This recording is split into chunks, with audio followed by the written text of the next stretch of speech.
I am here today with Israel Rodriguez. He is a youth pastor. He was a first responder and he's an author. Tell us about your ministry. How did you become a pastor? Almost about maybe roughly 8 years ago, I had joined the Las Cruces Police Academy. I did some time there, and then after, really have always been ingrained in my faith.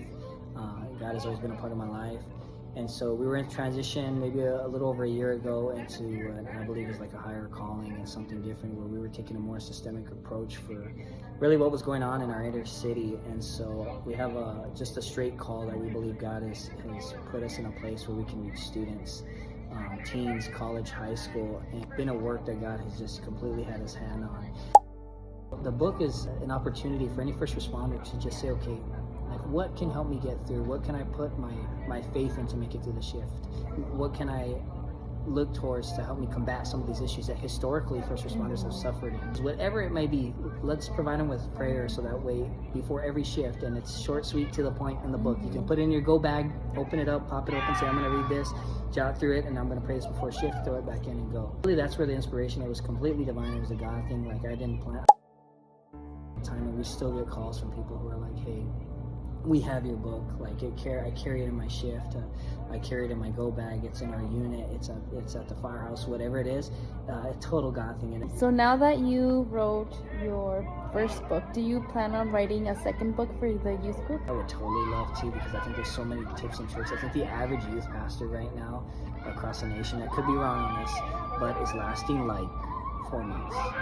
So there's a dire need. There's constant postings, there's constant need, because there's so much that a youth minister would endure to deal with teenagers, with all the social media, mental health crises that they're dealing with, so on and so forth, the depression, all that stuff that the youth are battling right now.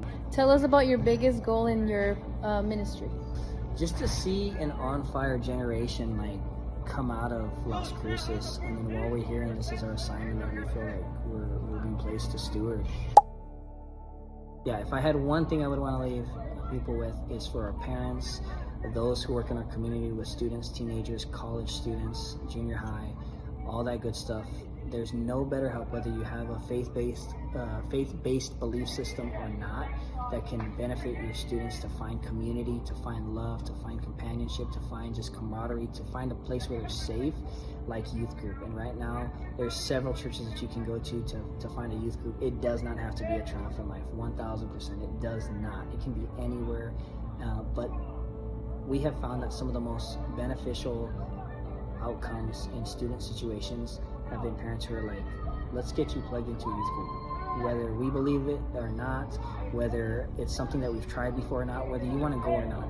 All I ask is that if you can somehow get your student to try out maybe 1 or 2 nights, we believe that God will do the rest, but they will love it. They're not alone in their struggles, they're not alone in their hurts and their hang-ups and things that are holding them back. You can do it. You can do it because you've already did it. All it took was that one step of faith to be able to say, you can do it.